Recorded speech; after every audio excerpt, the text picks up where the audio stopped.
उसके डिस्ट्रीब्यूशन को इफेक्ट करती है। तो drugs reaches to the systemic circulation get distribution in the various tissue. जब वो एब्जॉर्ब हुआ ड्रग्स सिस्टमिक सर्कुलेशन में गया तो वहाँ से वो डिफरेंट वेरियस टिश्यू में वो क्या होगा, डिस्ट्रीब्यूट होगा। अब लाइक एब्जॉर्प्शन डिस्ट्रीब्यूशन में भी इन्वॉल्व होते हैं क्या क्या चीज़ें। पहला की फिल्ट्रेशन होगी, डिफ्यूजन होगा, स्पेशलाइज ट्रांसपोर्ट होगा। मतलब कोई भी ड्रग्स लिए वो सिस्टमिक सर्कुलेशन हो गया तो वहाँ से वो क्या होगा, फिल्ट्रेशन होगी, डिफ्यूजन होगा, आसपास के मतलब क्षेत्र में डिफ्यूज होगा, ठीक है। फिर उसके बाद specialize transport, active passive facilitated जैसे भी ट्रांसपोर्ट होनी है वो होगा। अब फैक्टर्स कौन कौन सी फैक्टर अफेक्ट करती है। लिपिड सॉल्युबिलिटी, अगर कोई लिपिड सॉल्युबल ड्रग्स है तो बहुत फास्ट तेज़ी से डिस्ट्रीब्यूट होगा। आयोनाइजेशन, अगर नॉन आयोनाइज्ड है, लिपिड सॉल्युबल है तो तेज़ी से फास्ट डिस्ट्रीब्यूशन होगा। वही पोलर और वाटर सॉल्युबल है तो इजीली एब्जॉर्ब नहीं होगा, इजीली डिस्ट्रीब्यूट नहीं होगा, जो कि हम लोगों ने पीछे देखा है। ब्लड फ्लो, अगर ब्लड फ्लो फास्ट है हमारे शरीर में तो डिस्ट्रीब्यूशन तेज़ी से होगी, और ब्लड फ्लो स्लो है तो डिस्ट्रीब्यूशन भी स्लो होगी। Binding to plasma protein and cellular protein, अगर वही ड्रग्स जो है किसी प्लाज्मा प्रोटीन से सेलुलर प्रोटीन से बाइंड कर लेगी तो उसका साइज क्या हो जाएगा, बड़ा हो जाएगा, ठीक है, समझ रहे हो। अगर मान लेते हैं ये ड्रग्स है और किसी प्लाज्मा प्रोटीन से बाइंड कर लिया तो उसका साइज क्या हो जाएगा, बड़ा हो जाएगा। और हम लोगों ने देखा कि अगर साइज उसकी बड़ी हो जाती है किसी भी ड्रग्स की तो साइज पे भी डिपेंड करता है उसका एब्जॉर्प्शन डिस्ट्रीब्यूशन। जितना ही छोटा रहेगा उतना ही इजीली एब्जॉर्ब होगा, इतना ही इजीली डिस्ट्रीब्यूट होगा। तो इसका क्या हो जाएगा, डिक्रीज कर जाएगा डिस्ट्रीब्यूशन और एब्जॉर्प्शन, ठीक है। नॉन आयोनाइज्ड लिपिड सॉल्युबल रहेगा तो वाइडली डिस्ट्रीब्यूट, बहुत तेज़ी से डिस्ट्रीब्यूट होगा, ठीक है, ये तो पहले ही बता चुके। प्लाज्मा प्रोटीन बाइंडिंग, ठीक है। अब साइज पर वही चीज़ हमने बताया कि ड्रग बाइंड टू तो किसी प्लाज्मा प्रोटीन के साथ ड्रग अगर बाइंड कर लेती है ड्रग की मॉलिक्यूल्स तो साइज बिकम लार्ज, उसकी साइज बड़ी हो जाएगी। ड्रग्स इतनी छोटी है और कोई प्लाज्मा प्रोटीन आके इसको बाइंड कर ले तो उसकी साइज बड़ी हो जाएगी। तो अब उसका क्या होगा कि कहीं भी उसको पास करने में थोड़ी सी दिक्कत होगी, मतलब होगी कि साइज बड़ी होगी तो उसका डिस्ट्रीब्यूशन स्लो हो जाएगा, रिड्यूस्ड डिस्ट्रीब्यूशन, ठीक है। अगर वहीं acidic drug mainly bind to the albumin, अगर एसिडिक ड्रग्स रहती है तो एल्बुमिन से बाइंड कर लेती है, और बेसिक ड्रग रहती है तो अल्फा एसिड ग्लाइकोप्रोटीन से बाइंड कर लेती है, ठीक है। अब आगे देखते हैं। अब देखते हैं कि द फ्री अनबाउंडेड फ्रैक्शन, और वही चीज़ें एक्शन मेटाबॉलिज्म और एक्सक्रीशन में जाती है जो कि अनबाउंड रहे। अनबाउंड फ्रैक्शन, ड्रग का जो अनबाउंड फ्रैक्शन है, जो किसी भी तरह का प्लाज्मा प्रोटीन सेलुलर प्रोटीन से बंधी ना हो, घिरी ना हो, उसके साथ ज्वाइंट ना हो, तो वो चीज़ें अवेलेबल होती है एक्शन के लिए, मेटाबॉलिज्म के लिए और एक्सक्रीशन के लिए, ठीक है। समझ रहे हो कि मतलब जो ड्रग का फ्रैक्शन वो बाइंड ना हो किसी भी प्लाज्मा प्रोटीन, किसी भी सेलुलर प्रोटीन से, तो वो इजीली एक्शन में जा सकते हैं, मेटाबॉलिज्म हो सकता है और एक्सक्रीशन हो सकता है, ठीक है। अब यहाँ पे प्लाज्मा बाउंड प्रोटीन ड्रग्स हैं, एक्ट एज ए रिजर्वायर। अब वो रिजर्वायर की तरह काम करेगा। अब मान लेते हैं रिजर्वायर की तरह कैसे काम किया। मान लेते हैं कि कोई ड्रग्स है, ठीक है, और ड्रग्स वो बाइंड हो गया किसी प्लाज्मा प्रोटीन से, तो जब वो प्लाज्मा प्रोटीन से बाइंड हो गया तो ना तो उसका एक्शन होगा, ना मेटाबॉलिज्म होगा, ना एक्सक्रीशन होगा, क्योंकि वो बाइंडेड फॉर्म में आ गया, ठीक है। तो अब वो क्या करेगा, रिजर्वायर की तरह काम करेगा, वो सर्कुलेशन में रहेगा, वो सर्कुलेशन में पास होते रहेगा, और जब वो उसकी यूज आएगी, जब उसका सही मतलब टाइम आएगा तो वो एक रिजर्वायर की तरह हमारे बॉडी में रहेगा, और बाद में वो अपना एक्ट करेगा। जैसे वारफेरिन 99%, मॉर्फिन 35% बाउंड करता है, लिथियम 0%, ये सारे ड्रग्स के अलग अलग परसेंटेज है जो कि रिजर्वायर के रूप में काम करते हैं। अब आ गया टिश्यू बाइंडिंग।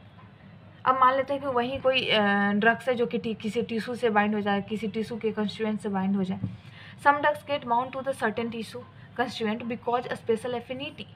अब बोल रहा है कि मान लेते हैं किसी ड्रग्स की स्पेशल, उसकी मॉलिक्यूल्स ऐसी स्ट्रक्चर है कि उसकी स्पेशल एफिनिटी है कि वो किसी न किसी टिश्यू की तरफ जा रहा है और उससे जाके बाइंड कर जा रहा है। तो जब उससे भी बाइंड करेगा तो उसका डिले एक्सक्रीशन होगा, एब्जॉर्प्शन डिले होगा, एलिमिनेशन डिले होगा, वो सारी चीज़ें हो जाती है। जैसे मान लेते हैं ट्यूबरक्लोसिस की कोई ड्रग्स है, TB, delay excretion, prolong distribution of the drugs, ठीक है।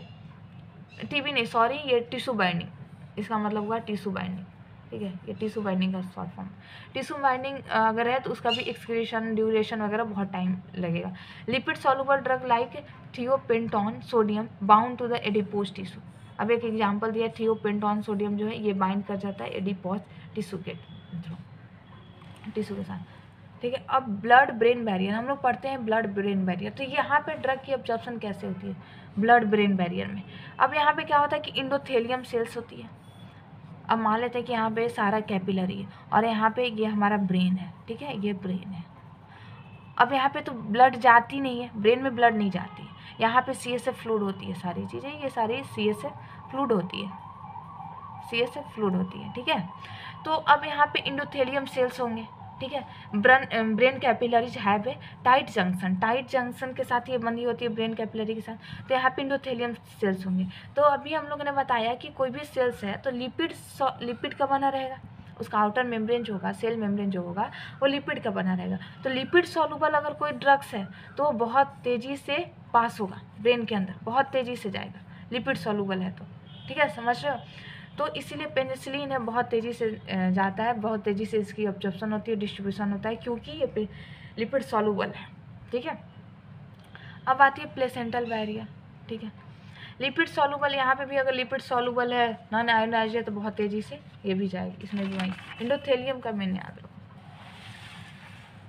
अब आती है दो चीज़ों की, एब्जॉर्प्शन हो गया और एक और कौन सा हो गया था, डिस्ट्रीब्यूशन हो गया। अब आती है मेटाबॉलिज्म।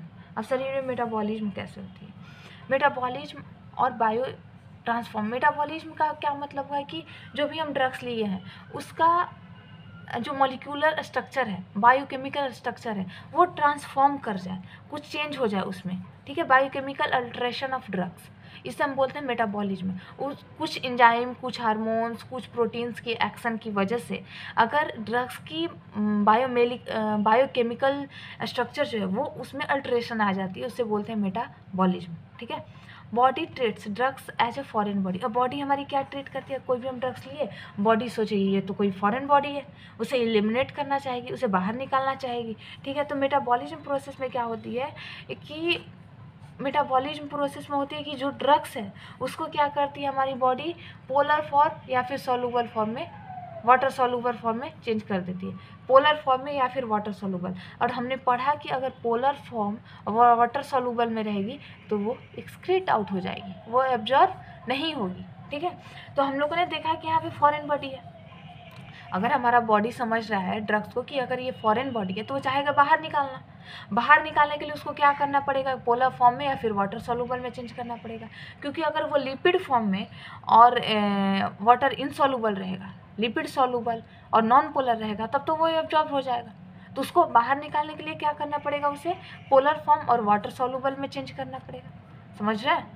तो इस फॉर्म में जब चेंज करेगा तो वो इजीली बाहर निकाल सकता है। अगर नहीं तो अगर मेटाबॉलिज्म के थ्रू अगर लिपिड सॉल्युबल हो जाता है या फिर नॉन पोलर में चेंज हो जाएगा, नॉन पोलर में, तो वो क्या हो जाएगा, वो तो एब्जॉर्ब हो जाएगा, ये चीज़ें क्या हो जाएगी, एब्जॉर्ब हो जाएगी। तो हमें तो एब्जॉर्प्शन उसकी करानी नहीं है, हमें उसे क्या करना है, एक्सक्रीट आउट करना है, एलिमिनेट करनी है। तो हमें उसे किस रूप में चेंज करने पड़ेगा मेटाबॉलिज्म के थ्रू, पोलर और वाटर सॉल्युबल फॉर्म में, ठीक है। अब इसका एग्जांपल है फ्रूसेमाइड और एटेनॉल, ठीक है, पढ़ लीजिएगा। अब यहाँ पे there are two chemical reactions of biotransformation. अब बायो ट्रांसफॉर्मेशन का दो केमिकल रिएक्शन है, पहला है फेज वन जो कि non synthetic reaction, convert the drugs to polar metabolic. अब यहाँ पे अगर उसे मेटाबॉलाइट्स में ऑक्सीडेशन रिडक्शन या फिर हाइड्रोलाइसिस करके कोई भी ड्रग्स को वो चेंज कर दे रहा है पोलर फॉर्म में, ठीक है, तो हम उसे बोलेंगे फेज 1 बोलेंगे, ठीक है। If the metabolites are not soluble water soluble, अगर फेज 1 में ऑक्सीडेशन रिडक्शन और हाइड्रोलाइसिस के थ्रू वो चेंज नहीं हो पा रहा है, कन्वर्ट नहीं हो पा रहा है पोलर फॉर्म में, तो वो फिर किस में जाएगा, फेज 2 रिएक्शन में जाएगा, ठीक है। अब फेज 2 रिएक्शन में क्या होती है, ठीक है, अब फेज 2 रिएक्शन का पढ़ते हैं। In this reaction, the water soluble substance present in the body like glucuronic acid, sulfuric acid, amino acid combine to the drugs and highly polar compound। अब क्या होता है कि फेज 1 में ऑक्सीडेशन हुआ, रिडक्शन हुआ, हाइड्रोलाइसिस हुआ, इसके थ्रू इन 3 प्रोसेस के थ्रू वो ड्रग्स जो है पोलर फॉर्म में चेंज नहीं हुआ। तो अब क्या करेगा, कोई ना कोई एसिड उससे बाइंड कर सकता है। सल्फ्यूरिक एसिड बाइंड कर लेगा, एमिनो एसिड बाइंड कर लेगा, ग्लूरोनिक एसिड बाइंड कर लेगा। तो एसिड क्या रहकर H+ फॉर्म में रहता है, एसिड H+ फॉर्म में रहता है ना। तो जब H+ फॉर्म में रहता है तो वो क्या होगा, पोलर होगा। तो जब ये एसिड बाइंड कर लेगा किसी ड्रग से जब ये एसिड बाइंड कर लेगा एसिड, तो क्या बना देगा, उस ड्रग को क्या बना देगा, पोलर बना देगा। और जब पोलर बन गया, वाटर सोलुबल हो गया, तो वो किडनी के थ्रू एक्सक्रीट आउट हो जाएगा। किडनी के थ्रू, स्टूल के थ्रू, बाइल के थ्रू, किसी भी थ्रू एक्सक्रीट आउट हो जाएगा बॉडी से। ठीक है, अब हम पढ़ेंगे एक्सक्रीशन, लास्ट अब यही है एक्सक्रीशन।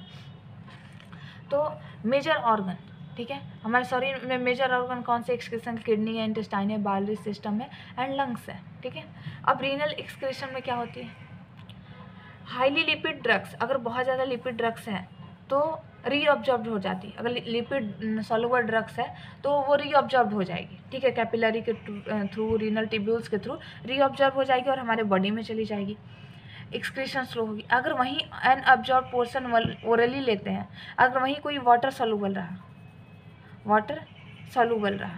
तो वाटर सॉल्युबल है तो वो एक्सक्रीट हो जाएगी किडनी के थ्रू क्या हो जाएगी, एक्सक्रीट आउट हो जाएगी। ठीक है, क्योंकि वाटर सॉल्युबल एक्सक्रीट आउट हो जाएगी।